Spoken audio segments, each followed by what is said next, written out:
Hi, I'm Beth and welcome to the Books Are Everywhere.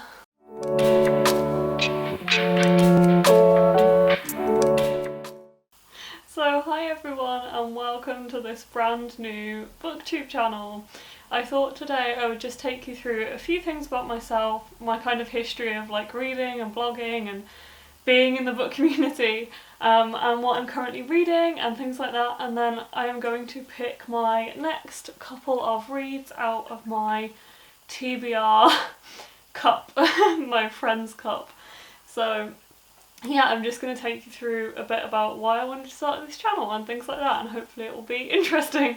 So I've always loved reading. I don't remember a time in my life when I was without books. When I was a kid, my mom would read to me and my brother. We'd read like the Mr. Men books and things like that, and then I remember kind of reading like the Wishing Chair stories by Enid Blyton. And then as I grew up I read a lot of like Jacqueline Wilson and then later Kathy Cassidy, so I read a lot of like British contemporary authors, kids authors. I was never massively into fantasy, like I didn't read Harry Potter as a child, I didn't read Percy Jackson when I was growing up. I'd love to read Percy Jackson now, but yeah, I didn't read that kind of stuff. I was very much like a real life thing. Saying that, I did read Enid Blyton, so there was kind of a mix. But yeah, most of the stuff that I was into was like real life kind of stories, and I loved Jacqueline Wilson so much, and then I loved Kathy Cassidy, and then I eventually moved on to YA. I say eventually, I probably started reading YA before I probably was that age. I kind of navigated my way to the YA section of our local library and started reading things that were like teenage. And then I kind of took a break from reading for a couple of years, probably like 11 or 12 to like 15. And then I became friends with somebody who absolutely loved to read, and she introduced me to YA kind of as we know it now. And the first book I remember reading after that break was All the Bright Places by Jennifer Niven, because my friend had read it and loved it and passed it on to me, and I think that had literally just come out then. And I absolutely fell in love with it and I just never looked back. And then we had a blog for a while, and then in October 2016, so almost 6 years ago, I started The Books Are Everywhere, which thebooksareverywhere.com is my blog, has been my blog for nearly 6 years, as I said, where I've read and reviewed and talked about books now for a long time. So I've been kind of doing that for a while, and then I did start making YouTube videos back then for a bit, a long time ago. They were not good, we shall not discuss that era. I don't even have those videos anymore, thankfully. But yeah, I used to make booktube videos for a while, and then I've been on like Instagram and Twitter and all those things, and Tumblr since then. And I have eventually kind of found my way back to booktube. I have been more recently making videos with my lovely friends Alex and Blue for the Library of Books and Daydreams, and eventually decided that I kind of want somewhere to be able to like express myself a bit more and do more videos and create more content, and I have decided to start my own channel under The Books Are Everywhere, which is really exciting, and that is kind of where we are now in this kind of time of creating more things for myself. I have also recently started selling bookmarks again on Etsy. This is something I used to do a couple of years ago, and then I stopped doing it kind of when the pandemic hit because I just wasn't sure how the hell I would get out to the post office or send stuff abroad. Like, it was that time where we just didn't know what was going on and what would be open and what would be possible. And I just haven't been doing it since, but I've been kind of getting back into that, so you can find my Etsy.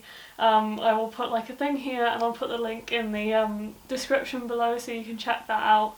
There is like all kinds of fandom stuff on there, and I will definitely be making more soon, so if you want to see some bookmarks of like a fandom of your choosing, please let me know what you would like to see, and I will maybe make some bookmarks for it, because I definitely have like so many ideas of books that I want to make bookmarks about. So yeah, in my kind of professional life, I am a bookseller at Waterstones, obviously not at the moment.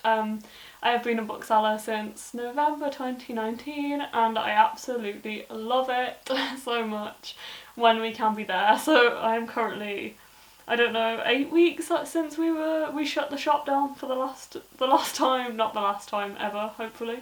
We will be reopening, but like the last time we shut the shop down because of the pandemic. We are now in lockdown. We are like 8 weeks into lockdown in the UK right now. So yeah, the shop has been shut for a while again. But yeah, when I am actually allowed to be there, I love my job. So I am a Waterstones bookseller, and I'm also doing a publishing and English language joint honours degree, which is really cool. So I do hope to go into publishing one day. That is kind of the end goal of all of this. But yeah, so that is my life outside of blogging and things like that. So yeah, other things I love, Animal Crossing. Absolutely love Animal Crossing. You will find this out about me, I'm sure. I love Animal Crossing, I love Friends, I love other Nintendo games like Zelda, Breath of the Wild I've been playing recently, so like Zelda games, and Stardew Valley. Me and Blue and Alex are addicted to Stardew Valley. I introduced them both to it, and yeah, we've been playing it, so we played it last night. So yeah, I love that. Trying to think of any other games that I play. So that's probably it for now, the stuff that I am currently playing. I also really like photography. I actually did a photography degree for a year before I started my publishing degree, because I kind of wanted to go into photography for a while. I did media at college, so I can kind of shoot and edit videos a little bit. I have a little bit of skill in that kind of department, and it definitely helps when it comes to making YouTube videos as well. So that's probably a good summary of me and like what I've come from and planning on doing in my life. So yeah, I may as well tell you about what I'm currently reading. So I'm currently reading The Reckless Afterlife of Harriet Stoker by Lauren James.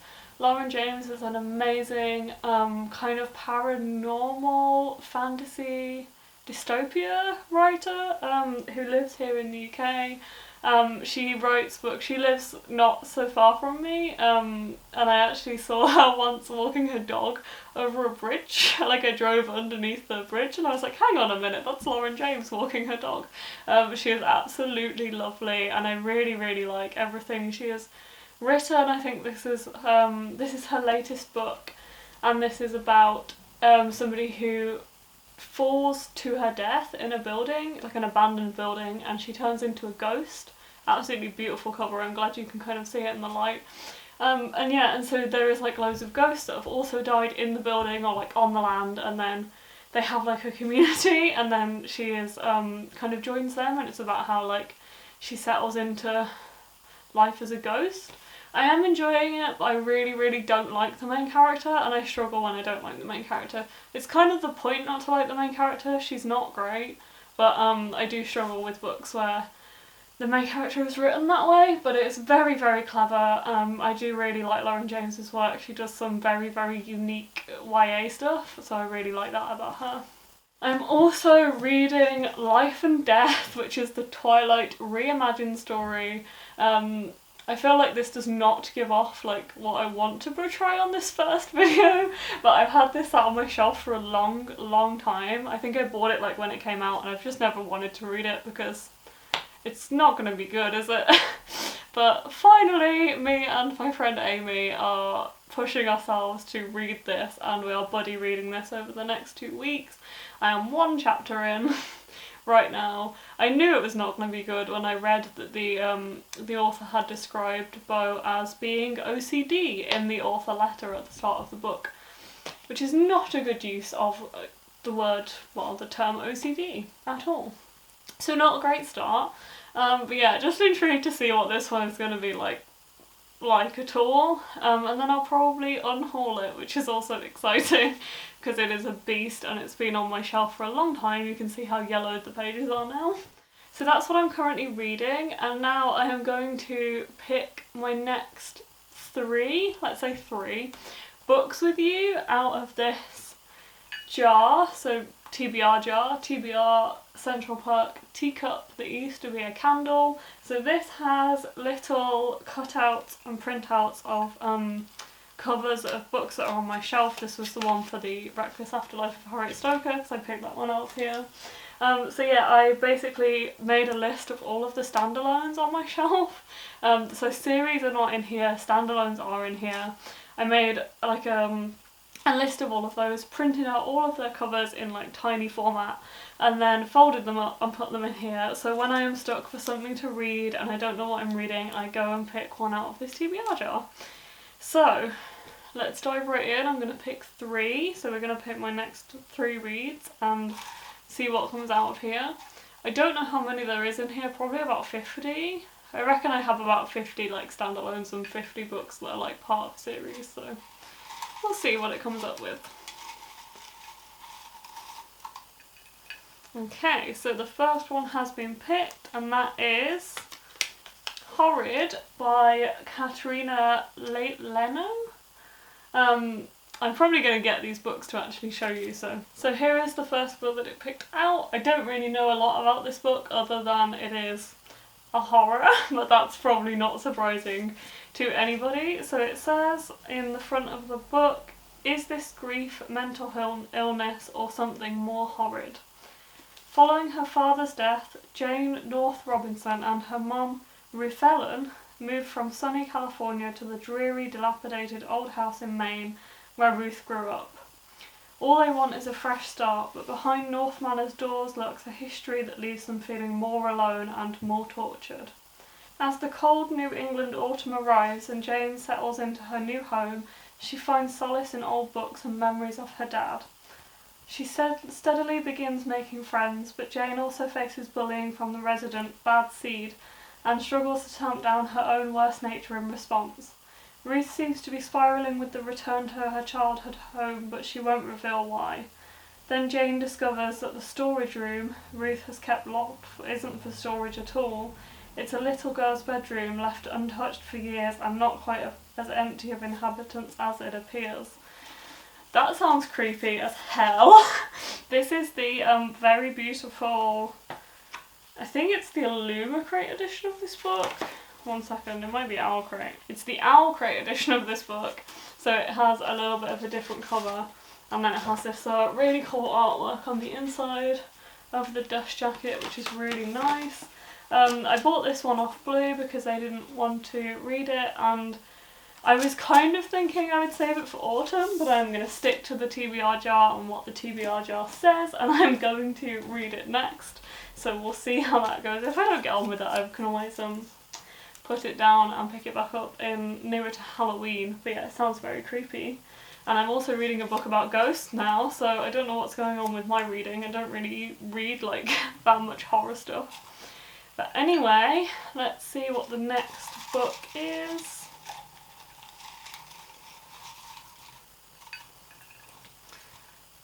And the next one is Serious Moonlight by Jem Bennett. So this one is the book that it chose for me next. I'm quite glad about this because this is very much like going to be a summery romance read, so very, very different from reading the horror of Horrid.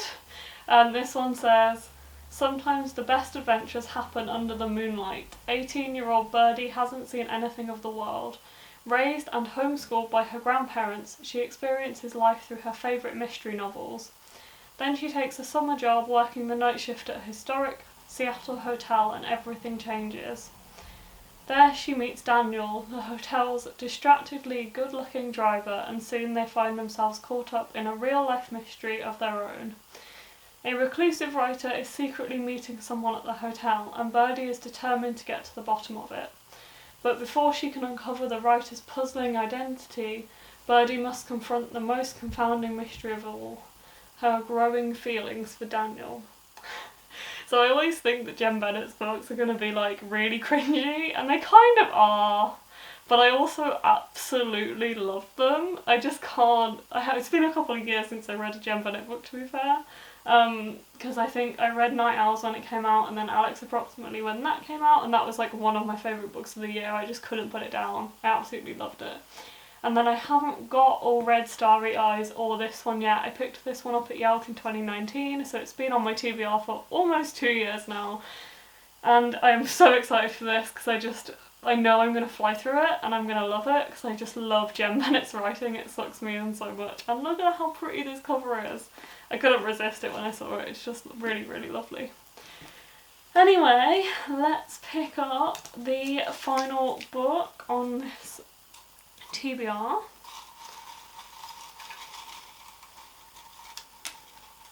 Oh no, they're all falling out. Okay, we have Red, White and Royal Blue by Casey Mcquinston. So this is another YA contemporary, which is cool because I tend to drift towards contemporary in the spring and more like fantasy in the autumn and winter. So yeah, this one went around a couple years ago and was so hyped and everybody loved it and it was talked about everywhere. And I got myself a copy. I think Alex gave me this copy and I've never read it. So this is very exciting, it's very pretty, and I'm going to read what the very long back cover copy says. So it says, when his mother became President of the United States, Alex Claremont Diaz, what a name, was promptly cast as the American equivalent of a young royal. Handsome, charismatic, genius. His image is pure millennial marketing gold for the White House. There's only one problem. Alex has beef with an actual prince, Henry, across the pond. And when the tabloids get hold of a photo involving a Alex-Henry altercation, US-British relations take a turn for the worse. Heads of family and state and other handlers devise a plan for damage control, stage a truce between the two rivals. What at first begins as a fake Instagrammable friendship grows deeper and more dangerous than either Alex or Henry could have imagined. Soon Alex finds himself hurtling into a secret romance with a surprisingly unstuffy Henry that could derail the presidential campaign and upend two nations. It raises the question, can love save the world after all? Where do we find the courage and the power to be the people we are meant to be? And how can we learn to let our true colours shine through? So other than the fact that that says has a beef rather than has beef, because that is probably grammatical, I can't even tell whether that's grammatically correct or not, because using the word beef as like drama is not really a thing. I'd like to look that up and see whether that is grammatically correct or not, because beef is probably now in like the Oxford Dictionary as a word to describe like drama, but that does not sound right to me. Anyway, gonna look past that because that sounds interesting. I had no idea that it was so like high up and royal and stuff. I mean, it's literally called Royal Blue, Red, White and Royal Blue, but I had no idea that like they were actually royalty and like part of the presidential family and stuff, so that is really interesting, and I'm looking forward to seeing what I think about that one because I know it was such a big release when it came out, so that is going to be cool to see what my thoughts are on it. So yeah, a very mixed bag of my next 3 reads. What I'll probably do is read Horrid next off the back of reading Reckless Afterlife because they're both like paranormal ghosty things, and then I'll read Red, White and Royal Blue and Serious Moonlight probably into March when it's like a little bit warmer and a little bit more like spring, hopefully. So we shall see what I think about those. And yeah, so that's a little bit about me, what I'm currently reading and what my next 3 standalone reads are going to be. So I hope you enjoyed picking those with me. Thank you so much for joining me for this video. I really hope you stick around and subscribe to the channel to see more videos about books and what's coming out and what I'm excited for and what I'm reading, and vlogs and all manner of bookish things, and probably some kind of non-bookish things thrown in there as well, and no doubt some Animal Crossing things and things like that, so I hope you enjoy that. Please give this video a like if you enjoyed it and comment down below, especially if you have any ideas for bookmarks that I should make. So I will see you next time with another video. Thank you so much for watching.